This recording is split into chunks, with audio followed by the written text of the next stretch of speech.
Self-discipline means doing what you have to do regardless of your motivation level. In this video, you will not get the BS advice of find your true passion and you will never struggle to have motivation to take action. Let's be real. In this life, all human beings will face activities and things we won't enjoy doing. Non-negotiable, unpleasant tasks that will need to be executed to accomplish an important goal, whether that is maintaining good health, earning a lot of money, looking attractive, etc. There are things that, no matter how rich or powerful you are, you will not be able to skip. And that is exactly why we created this video, to help you execute those actions regardless of the resistance you feel to do them. Identify the easy mode time of your day. Throughout the day, there are high energy periods and low energy periods. There's also busy periods and less busy periods. There's also stressing hours and more relaxed ones. You need to become aware of those different moments in your day to find the times when your energy is higher, you are less busy, and you are less stressed. A time that contains these three attributes are the slots of your day when you should schedule executing whatever is it you are finding hard to execute. It is natural to feel friction to do something you dislike, so remove other frictions that would work against you to increase the possibilities of executing that activity. Jennifer has found it very hard to work out daily for 30 minutes. To increase the chance of executing these workout sessions, the best she could do is to work out in the morning, since she is more energized, and have the session before her partner and kids wake up, since she is less busy and distracted before they are awake. Link or reward.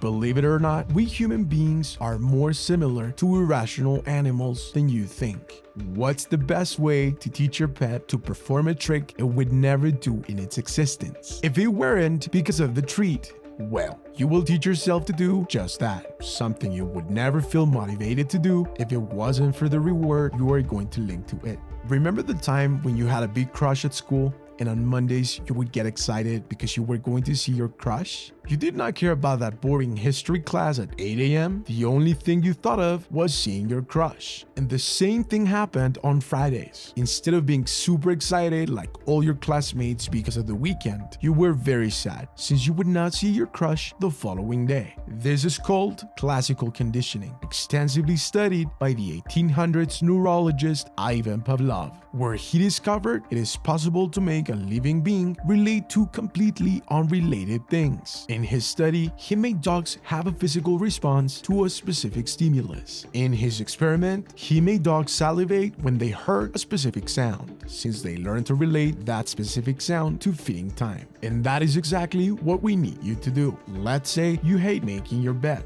Therefore, you need to find a valuable reward to give yourself after making the bed every day. Let's say a piece of chocolate. After a while of following this practice, you'll notice that when it is time to make your bed, you'll be more than eager to jump to action and get that special reward after your accomplishment. And it doesn't necessarily have to be food. It could be any valuable reward to you, like playing a video game, etc. Link the action to a routine. One of the most difficult things of discipline is to just get started. And that is exactly the friction this point helps you diminish. Everyone already follows an uncountable number of automatic routines in a day, even the least disciplined people. And we're not talking about joyful activities. We are talking about very mundane actions that are not very motivating to do, like brushing your teeth, ironing your clothes, taking the trash out, etc. And here is the magic. You can chain at the end of an already existing automatic routine the action you want to execute. Let's say you want to read for 15 minutes every day, and the automatic routine you chained it with is after brushing your teeth in the evening. So the steps you always take are: have dinner, do the dishes, brush your teeth, and right after brushing your teeth, you will go straight to the couch, grab a book, and start reading. You'll be surprised by how quickly you can implement a new activity by chaining it to an automatic routine you already have. Find a hack to get you started. if you struggle to find an existing routine that would make sense to help you get started, don't worry. You can also artificially manufacture it, and we consider this may be even better since you'll have more flexibility and freedom to trigger it. What do we mean by hack? We mean the magic pill you will take to become the person and turn on the mood to execute the action you need to execute. How to decide what your hack will be. Unlike the previous point, in which you could link any non-related activity with the action you need to take, in this point, you need to find something that is related and that would set you in mood for what you have to do. The clearest example we can give you is the use of caffeine for people to get to work. It is a ritual that millions of people worldwide follow before starting a work session. The reason why it is so popular is that it is feasible to execute. Caffeine is cheap, widely available, it can be consumed anywhere, and since it helps you feel more energized and increases your focus level, it gets you in the mood to work. That is why you need to make sure the hack you choose contains these very important attributes so that it helps you get into your activity mood. Another hack could be putting your sports clothes on as a trigger to get yourself to work out, since it is doable and gets you ready and into the mood to start your workout session. Have a clear and strong why. You'd be surprised to know how many people decide to do things without knowing why they want to do them. Have a very specific and clear intention behind what you do. Why you want to lose weight. Why you want to get involved in every possible project within your company. Why you want to do that master's degree. What is the benefit you're getting out of it? Will it help you get promoted? Will that promotion make you earn more money? How will you use that extra money to help you save for your first house down payment, to get to travel the world? It is very important that you have a very clear reason when you decide to do something, and most importantly, to realize it is in fact something you want to do, not something you're doing to please others or that social pressure is making you do. If Jennifer decided she would start a side hustle in the evening because she knows that extra money will go to the savings for her kids' university, when she feels lazy to get to work, recalling the importance of her kid's future will always translate into bigger fuel than not having a clear reason for that side hustle. Have a defined process. Discipline's major obstacle is friction. The friction you feel when you need to get to do what you have to do. Having a defined process helps eliminate the friction to do something. If you know what muscle groups you need to work out each day, the specific exercises that exercise those muscle groups, and how to correctly execute those exercises, you'll definitely feel less friction to start your working out session. When overwhelmed, rest. Don't call it a day. Most people, when they reach their anxiety breaking point, quit. They decide it is time to stop working. That is natural. Human beings feel overwhelmed when they do something they don't enjoy doing. What you have to do next time you feel overwhelmed is take a break instead of calling it a day. If you're working on an important work project and you feel overwhelmed, take a break. Don't call it for a day. Your mood gets reestablished faster than you think when you take a break.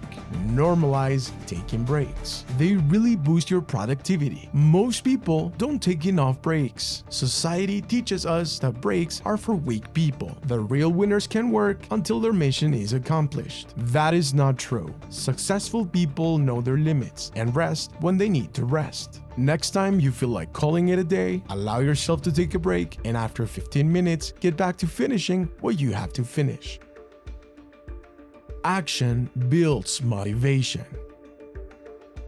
People think successful people don't struggle to get to work because most of the times they feel motivated to work, and that isn't true. Successful people know a secret very few people know and use it to their advantage. The secret is that most of the times motivation is built through action. Winners don't wait for motivation to kick in. They get to work for motivation to kick in. Hasn't it happened to you that you feel extra lazy to go to the gym, but once you're at the gym, it feels surprisingly easy? It is like drinking coffee. You drink coffee because you want to feel awake. Waiting to feel motivated to take action is like waiting to feel awake to drink coffee. Establish a reasonable action. If you always fail to do what you said you would do, analyze if the friction you feel is related to an unreasonably ambitious action. If you have read 1.5 books in your life and your goal is to start reading, don't pretend to read 3 book chapters every day. The more resistance you feel to do something, the smallest you have to begin. An attainable goal would be to read 5 pages a day, but if you still find that 5 pages are still very overwhelming, going for 1 page a day is totally fine. We always think that setting tiny goals is absurd, that we waste our time doing so little. But the truth is that you are currently doing nothing. Don't pretend to do in 1 day what you haven't done in years. Believe me, a page a day is way better than 0 pages in a decade. Have a structured day. Resistance, resistance, resistance. That is the only thing you have to overcome to get to do what you have to do. Picture this. You need to deliver a very important project to your boss tomorrow. In what situation do you think you would feel less resistance to get to work? Situation A. It is a Sunday morning. You have no appointments and you're 100% free to get to work on the project whenever you wish. Situation B. It is Tuesday at 5 p.m. You are leaving the office to go pick up your kids at school. And when you get home, you'll only have 1 free hour after dinner because you have a doctor's appointment to attend at 7:30 p.m. Probably option B, right? Since the only chance you have to work on the project is after dinner. And quickly, since you could lose your doctor's appointment. It is easy to picture what the situation A would look like. You would procrastinate the whole day, avoiding what you have to do until 10 p.m. Humans thrive in structure. Not having to choose when to do what makes the whole difference to avoid feeling resistance to get to work. Identify what works best for you. There isn't an exact mathematical formula to become a disciplined person. We are sure there are some points that resonate more with you than others. All the advice we gave in this video will not work with everyone. This is a trial and error game. Get to know your strengths and weaknesses. If it is always easy for you to get started, but you never finish what you start, focus on implementing methods that will help you finish. If on the other hand, your pain is to start, but once started, you always finish effortlessly, focus on strategies that get you started. Don't be afraid to change the strategies as much as you need to. Remember, you only lose when you quit trying. That's all for today. Thanks for watching.